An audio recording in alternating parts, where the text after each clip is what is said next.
Buen día para todos y todas. El día de hoy les voy a compartir una pequeña presentación, la cual titula Historia de las doctrinas económicas del autor Eric Rohn.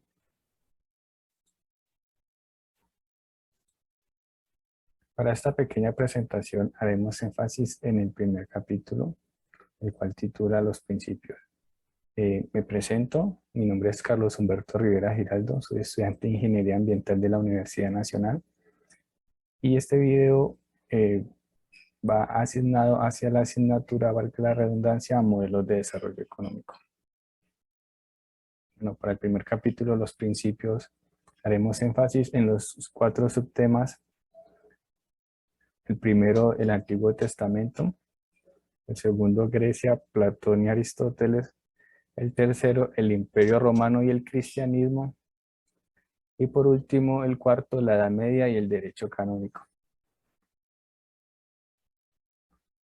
Para el primer subtema, el Antiguo Testamento, tenemos que la mayor parte de los economistas profesionales del día de hoy dirían que el propósito primordial de la economía es analítico.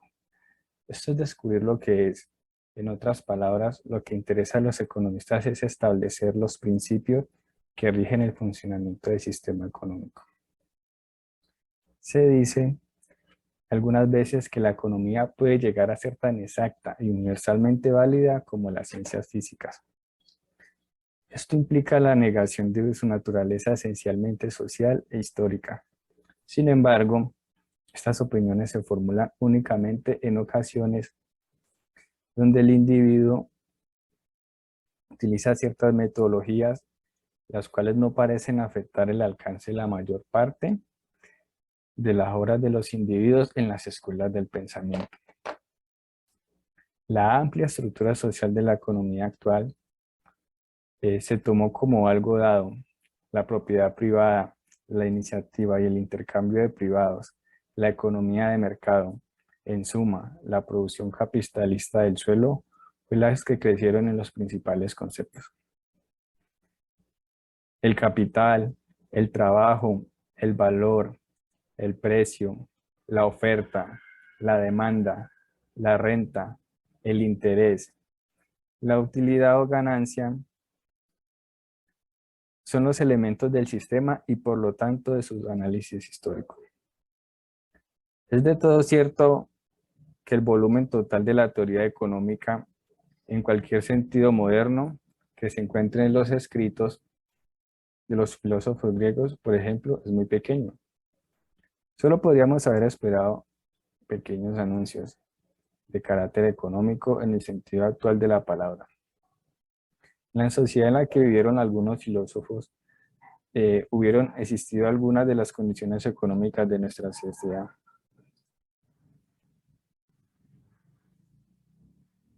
Aquella sociedad, o la más antigua descrita en el Antiguo Testamento, poseía sin duda algunas de las características del capitalismo moderno: propiedad privada, división del trabajo, mercados y moneda. Algunos de los escritores han ido mucho más allá de lo que parece justificado en su intento de encontrar viejas analogías. El fenómeno económico moderno, pero no cabe duda de que los pensadores antiguos, al examinar los problemas de la sociedad, emitieron algunos juicios que fueron el punto de partida de la teoría social. Para todos es manifiesta la relación entre el esfuerzo individual y la satisfacción de las necesidades individuales. Entre ellas se encuentra el proceso de producción, el producto mismo,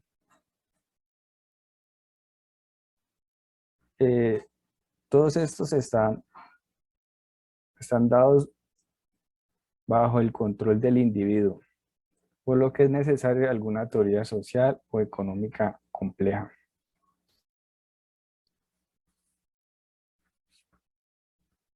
La lucha entre la sociedad tribal y la lucha, perdón, valga la redundancia, La sociedad tribal en su sociedad comunal se divide em, en dos sistemas de dominio. La primera es la sociedad tribal, está con su propiedad descomunal y su actividad económica primitiva y el proceso económico impersonal, en este caso es la sociedad más compleja o socialitaria, stratificada en clases y castas y basada en gran parte en la propiedad privada, están reflejadas en el Antiguo Testamento y en recopilaciones posteriores de leyes e interpretaciones que constituyen un genuino pensamiento. Las nociones animistas de la primitiva religión semítica ceden el lugar de la concepción, idealizando la divinidad, pero la sobrenatural majestad de Dios está atemperada no solo por otros dos atributos básicos, como la justicia y la piedad, sino también por la alianza entre la deidad y su pueblo. Para el segundo subtema, Grecia, Platón y Aristóteles, ciertas formas democráticas de gobierno que habían subsistido desde el tiempo más antiguos, como la Asamblea Popular, perdieron su significado en las ciudades-estado del siglo VIII. El verdadero poder se encontraba en manos de los propietarios de la tierra y de una clase gobernante hereditaria. La Constitución de Solón en el siglo VI a.C. es un sistema de conflicto cada vez más agudo. Pretendía por varias reformas evitar las peores consecuencias de los nuevos hábitos económicos y hacer posible una adaptación pacífica de las constituciones políticas. Prohibía esclavizar a los deudores y algunos esclavos fueron manumisos y no se impidió el cobro de intereses, ni se fijó una tasa máxima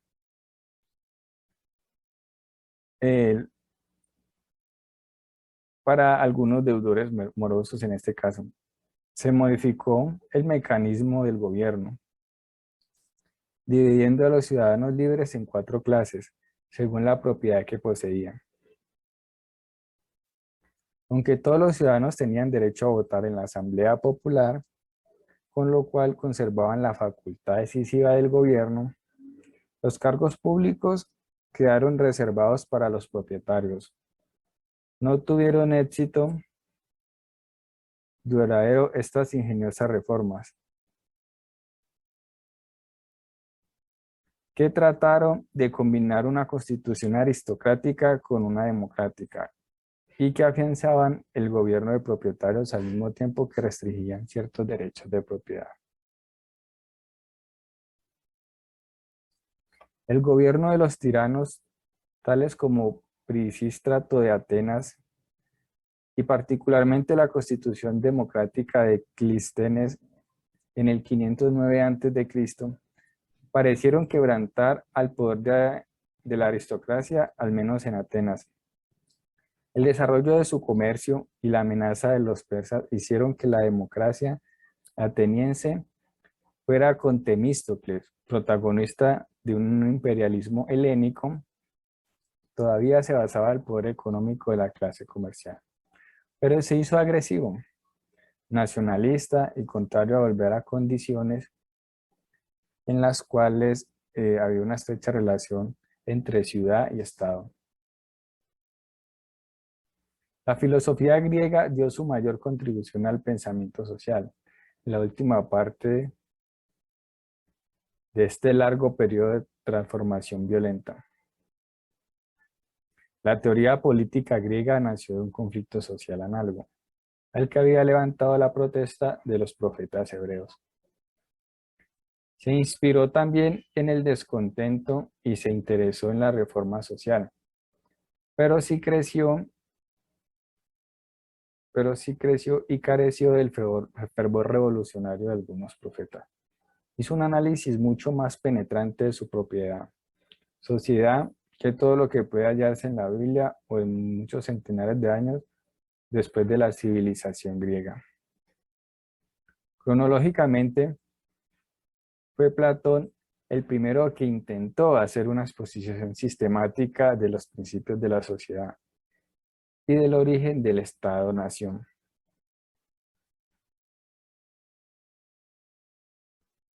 Así como proyecto de estructura de la sociedad ideal, pero fue discípulo de Aristóteles, que puso los cimientos de gran parte del pensamiento posterior económico. La principal obra de Platón, La República, en este diálogo y en menor extensión en algunos capítulos de las leyes, se encuentra la mayor parte de las ideas económicas del filósofo. Se ha pensado que la República fue escrita con miras a una invitación a Siracusa, ciudad donde Platón fue después tutor y consejero de Dionisio II. Su plan de sociedad ideal no es solamente una utopía, sino que lleva también el sello de un propósito político inmediato. En el estado ideal de Platón existen dos clases: los gobernantes y los gobernantes. Dentro de los gobernantes tenemos guardianes y auxiliares, y segundo, los gobernados. Dentro de los gobernados encontramos artesanos. Por otro lado, también Aristóteles analizó la constitución del estado ideal. Criticó los proyectos de otros, incluso los de Platón, y propuso los suyos en el capítulo 2 de su política. Se opone rotundamente a los principios comunistas de la República Ideal de Platón. A la ciudad ideal de Aristóteles le falta un vuelo de fantasías de Platón, pero conserva la fe en la razón, al contrario de Platón, y la benevolencia. El Estado para Aristóteles se divide en dos clases. Primero, los gobernantes. Los gobernantes lo constituyen la clase militar, los estadistas, los magistrados y por último el sacerdocio. En la otra clase los gobernados subyacen los agricultores, los artesanos y los campesinos. Y aunque considera el comercio como una ocupación antinatural, Aristóteles está dispuesto a admitirlo hasta cierto límite, en su ciudad ideal cuya base seguía siendo la esclavitud. Aristóteles llevó así un poco más lejos la definición platónica del dinero como símbolo para fines de cambio. Señala la forma en que señala las formas económicas que le generan las molestias del trueque directo.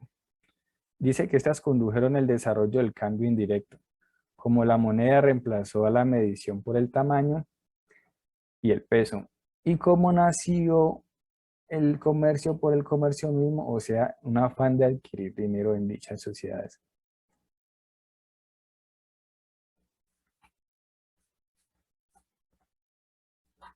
Para el subtema, el Imperio Romano y el cristianismo, cabe resaltar que en el Imperio Romano tuvo también su origen en pequeñas comunidades agrícolas, comunidades que en ese caso eran la base fundamental de la mano de obra, un escaso comercio y una rígida división de las clases sociales. Pero las condiciones geográficas favorables, la abundancia de recursos naturales, el logro temprano de una especie de cohesión nacional y la conquista de colonias que durante algún tiempo resolvieron el problema de los agricultores, empobrecieron, produjeron una transición rápida a una estructura social más amplia y compleja. El Imperio Romano no encontraba solución a los problemas que surgieron después del siglo II de nuestra era. La clase gobernante, cuyo poder económico desaparecía, se enfrentaba a los plebeyos y libertos oprimidos por el peso de los tributos impuestos por un aparato administrativo demasiado grande y una masa de esclavos desesperada. Esta decadencia interna y la debilitación del dominio militar sobre las provincias lejanas produjeron el hundimiento final y el imperio, el cual no produjo un cuerpo de doctrina económica y dejando varios legados importantes. En sus orígenes, el cristianismo está dentro de la tradición de los profetas hebreos. El Mesías vendrá, había dicho Isaías, para predicar la buena nueva a los abatidos y sanar a los quebrantados de corazón, para anunciar la libertad de los cautivos y la liberación de los carcelados. Y Jesús, después de leer esas palabras en la sinagoga de Nazaret, añadió: hoy se cumple esta escritura que acabáis de oír. Sea cual fuere la opinión que se tenga de los evangelios, es inanudible que Jesús se daba cuenta de que su misión como Mesías incluía la de emancipador de los pobres y los oprimidos. Como los profetas condenan a los explotadores del débil y a quienes sin la menor consideración para sus prójimos acumulan riquezas, como ellos les advierte que recibirán su justo castigo por la ira del Señor. También hay grandes diferencias entre las enseñanzas de Cristo y de los filósofos griegos. Hemos visto ya que las doctrinas económicas de Platón y en cierta medida las de Aristóteles nacían de la división aristocrática por el desarrollo del comercialismo y la democracia. Sus ataques contra los males que acarrean el afán de acumular riqueza son reaccionarios.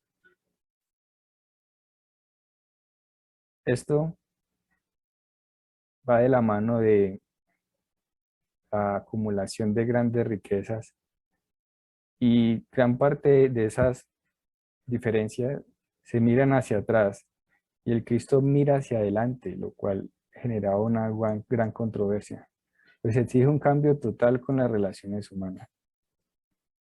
Aquellos soñaban con un estado ideal, cuyas fronteras coincidían con los límites de la ciudad-estado, destinado a brindar una buena vida tan solo a los ciudadanos libres. Cristo pretendía hablar, o pretendió hablar por todos y para todos los hombres. Platón y Aristóteles habían justificado la esclavitud. Las enseñanzas de Cristo sobre la fraternidad entre los hombres y el amor universal era incompatible con la institución de la esclavitud. A pesar de las opiniones expuestas después de Santo Tomás de Aquino. Por último, en la Edad Media y el derecho canónico, hoy día son raras las controversias sobre el tiempo que abarca la expresión Edad Media. En general, se considera que comprende un periodo de 1000 años aproximadamente, desde la caída del Imperio Romano en el siglo V hasta mediados del siglo XV. Solo historiadores interesados en algunas tesis determinan y señalan límites más precisos, los cuales no son necesarios a nuestros propósitos. Desde nuestro punto de vista, la época es importante, solo como indicio de tiempo, durante el cual fueron preeminentes ciertas formas de sociedad y ciertas teorías sociales. La esencia de la sociedad medieval estriba en la división de las clases de señores y siervos, derivada de la estructura de los latifundios de la última época romana. La creciente escasez de esclavos produjo un cambio en el método de administración de las grandes propiedades. Si bien la propiedad territorial conservó sus atractivos, en vez de cultivar ellos mismos esas propiedades por un gran número de esclavos, los propietarios hacían lo contrario, arrendaban, aparte de su propio dominio, parcelas a arrendatarios libres o esclavos, a cambio de una renta en especie y dinero, y que les cultivara sus dominios. Una de las preguntas que se hacían era ¿cuál era el principal unificador de esta sociedad medieval tan tajantemente dividida y de que les cultivaran sus dominios? En primer lugar, el principio mismo de la división era considerado como el fundamento de la sociedad. En la Edad Media se admitía sin discusión la desigualdad terrenal entre los hombres. El segundo principio unificador, estrechamente relacionado con el primero, lo proporcionaba el papel de la Iglesia. Después de la caída de Roma, la Iglesia había adquirido cada vez más de los caracteres de una institución, aumentando mucho su poder espiritual y material. Los canonistas aceptaron la decisión aristotélica entre la economía natural del hogar y la antinatural de la ciencia del abastecimiento, o sea, del arte de ganar dinero. La economía es para ellos un cuerpo de leyes, no en el sentido de leyes científicas, sino que en el precepto de las morales encaminados a conseguir la buena administración de la actividad económica.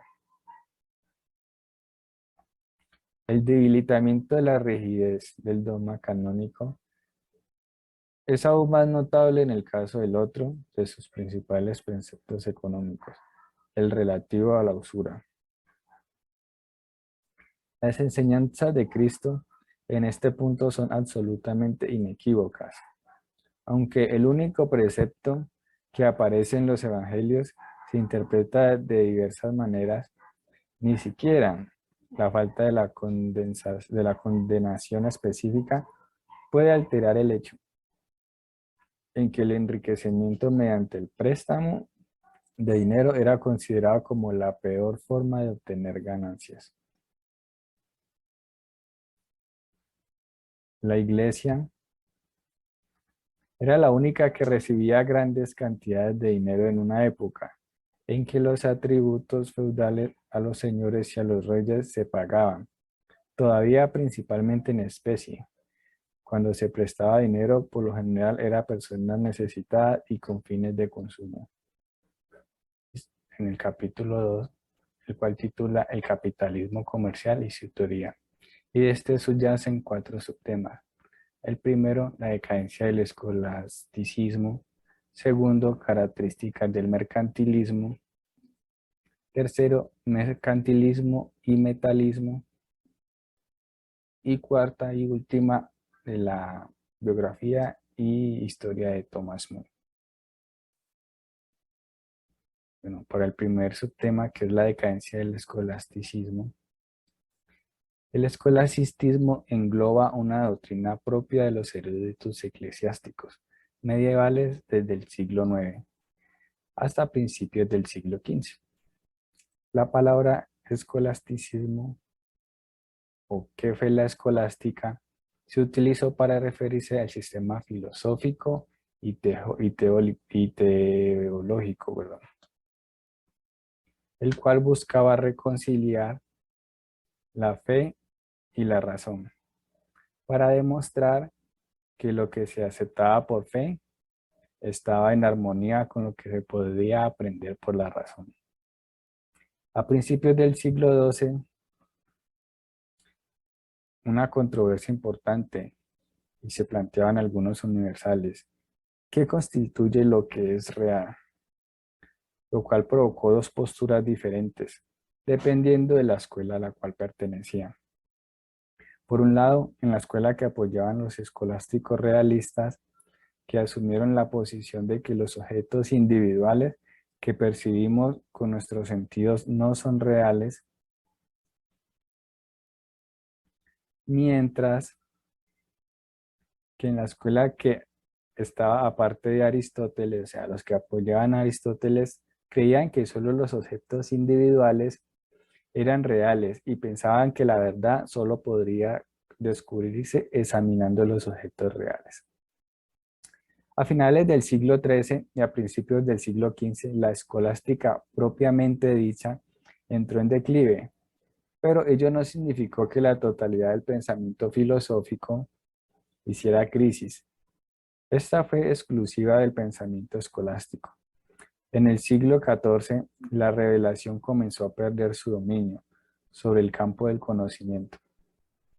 El tiempo que la ciencia y la actividad filosófica comenzaron a desarrollarse en base a métodos estrictamente racionales. En el horizonte apuntaba una nueva etapa. Para esto, Santo Tomás de Aquino tomó una gran relevancia en esta época. El pensamiento de Santo Tomás de Aquino fue la síntesis más perfecta de la tradición filosófica medievalista. La obra tomista promovió reacciones de diversos signos. Fue rechazada desde una perspectiva tradicional que se negaba a cualquier innovación, pero también lo fue desde una perspectiva más progresista, que consideraba la nueva realidad histórica en gestación, en la que la ciencia apuntaba hacia despojarse del tutelaje providencial y surgían nuevas fuerzas sociales que practicaban una intensa actividad comercial base de la formación de burguesías urbanas. El Estado debería concebir sus leyes de manera que el interés personal corriera por canales que llevaran al beneficio general. No, no debían condenarse los cercamientos, por ejemplo, los que mejoran la tierra cultivable, únicamente los que producen desocupación al convertir en pastos tierras laborables deberían impedirse, haciendo libre la exportación del trigo y restringiendo la lana, dentro de los postulados que se tenían en el escolasticismo. En el subtema 2, características del mercantilismo, eh, juegan eh, cuatro estructuras un papel importante dentro de esta doctrina económica. Primero tenemos el Estado. Este juega un papel preponderante dentro de la doctrina mercantilista, pues intenta maximizar su poder convirtiéndolo en un Estado soberano y controlador. Para ello se basa en la utilización de los mercados para la organización económica y la propiedad privada. Este se caracterizó por defender la intervención de la economía, regular la economía, promover las exportaciones, monopolios comerciales, subsidios, mejora de sistemas de transporte y por último altos impuestos a los productos extranjeros. Bueno, tenemos la riqueza e interés nacional. La acumulación de las riquezas nacionales es la principal característica y objetivo del mercantilismo. Básicamente se realizaban reservas de oro y plata. Ambos son considerados como la más preciada de todas las riquezas. A mayor cantidad de estos metales preciosos, mayor poder era para el país que los poseía. Por otro lado, también incentivaba la compra de materias primas como la madera y la lana. Tenemos la obtención de metales preciosos. Aquellas naciones que no poseían metales preciosos fomentaban su consumo basándose en el comercio de exportación. Así y como característica de estas naciones, sus salarios dentro del mercado interno eran muy bajos con el objetivo de fomentar las exportaciones y así aumentar las reservas de los metales preciosos. Por último, tenemos la población. Para este tipo de comercio eran imprescindibles el crecimiento poblacional, dado que de este modo se generaba mayor mano de obra para poder sostener, o sea, con salarios bajos debido a la época, dicho modelo económico y por lo tanto toda persona debería trabajar. Para el subtema 3, mercantilismo y metalismo, primero deberíamos conocer el concepto. Bueno, entonces, ¿qué es el mercantilismo? El mercantilismo es un sistema político y económico basado en la idea de los países, que los países, perdón, son más ricos y prósperos mientras más metales preciosos acumule. Es una doctrina económica que definía la riqueza como la cantidad de metales preciosos de los que es propietario. Su práctica se basó en la acumulación de metales preciosos como única riqueza posible, tanto oro como plata. También es conocido como metalismo. Es considerado como un mercantilismo antiguo o arcaico.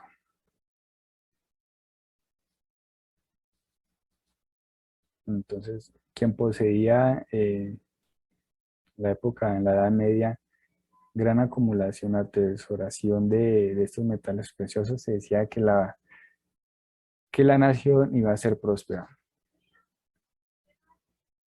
Bueno, dentro de la historia, las ideas económicas que se desarrollaron durante los siglos XV, XVII y la primera mitad del siglo XVIII en Europa se caracterizó por una fuerte intervención del Estado en la economía, coincidente con el desarrollo del absolutismo monárquico.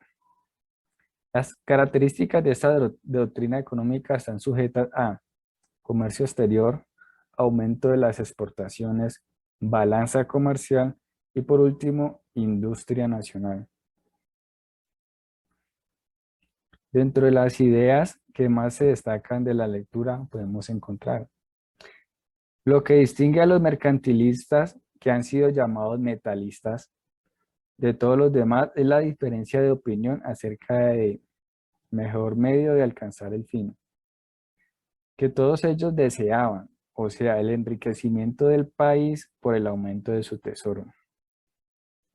Segundo, las prohibiciones de exportar metales y de importar artículos de lujo se contemplaron en la reinstauración del cargo de cambistas reales, el cual se sometían todas las operaciones cambiarias.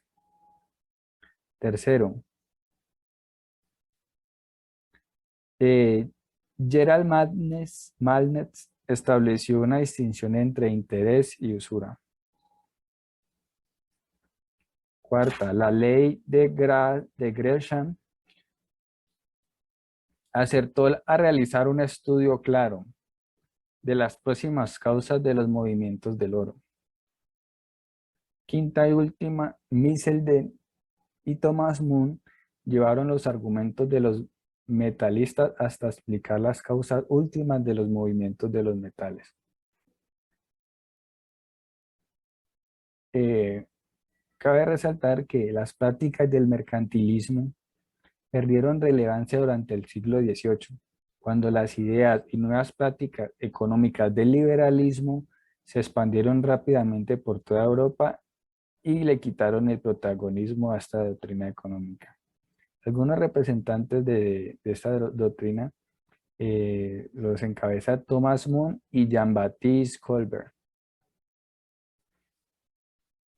Cuarta y última, Thomas Moon. Bueno, Thomas Moon nació en Londres el 17 de junio de 1571 y murió a los 70 años el 21 de julio de 1641 en la ciudad de Londres. Fue un economista inglés llamado el último de los primeros mercantilistas. Fue uno de los primeros en reconocer la importancia de los servicios de los artículos invisibles, como el comercio valioso, e hizo declaraciones tempranas de fuerte apoyo al capitalismo. Moon comenzó su carrera participando en el comercio mediterráneo y después se instaló en Londres, amasando una gran fortuna. Él era miembro del comité de la Compañía Británica de las Indias Orientales y de la Comisión Permanente sobre el Comercio, nombrada en 1622. La compañía era siempre quien reimportaba la cantidad eh, la compañía era siempre atacada a causa de su privilegio de exportar 30.000 libras de metales preciosos en cada viaje. Escribió Moon en el Discourse of Trade from England into the East Indies en 1621, su único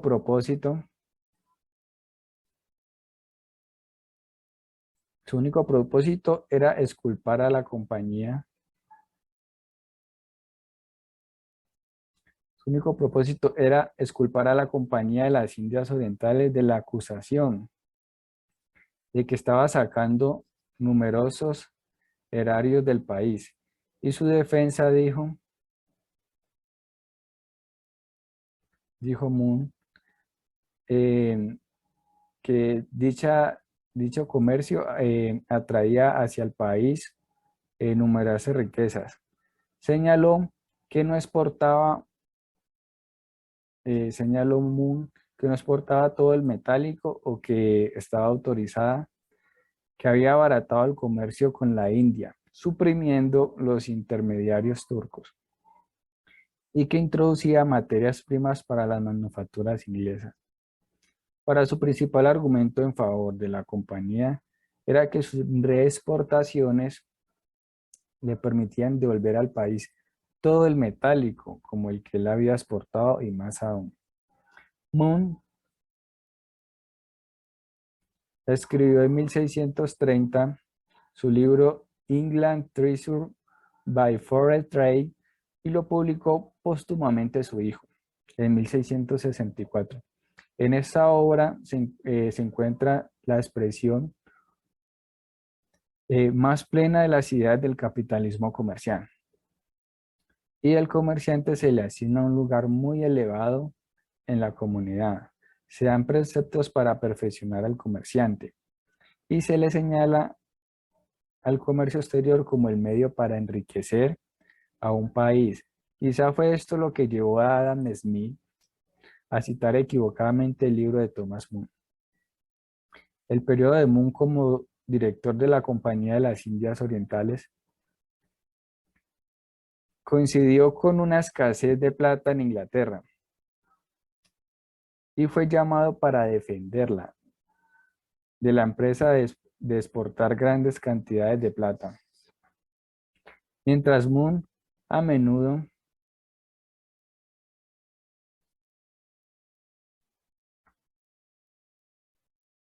comparado favorablemente a Josiah Shai, otro mercantilista clásico, el Tesoro de Inglaterra fue considerado como un rechazo directo de los argumentos de Gerard May. En este encontramos por primera vez una declaración clara de la teoría de la balanza comercial. Según Moon, el comercio era la única manera de aumentar la riqueza en Inglaterra. Y en la búsqueda de este fin propuso varias líneas de actuación. El consumo frugal, con el fin de aumentar la cantidad de bienes disponibles para reducir las necesidades de importación. La reducción de los impuestos a la exportación de bienes de producción nacional, de materias extrañas y exportación de bienes con demandas inelásticas, debido a que se podía hacer más dinero con los precios más altos. Con el fin de aumentar las exportaciones y disminuir sus importaciones, dijo Moon que es necesario, primero, no utilizar todos los recursos disponibles. Segundo, seguir las tendencias, y si usted sigue las tendencias, entonces solo siga las municipales.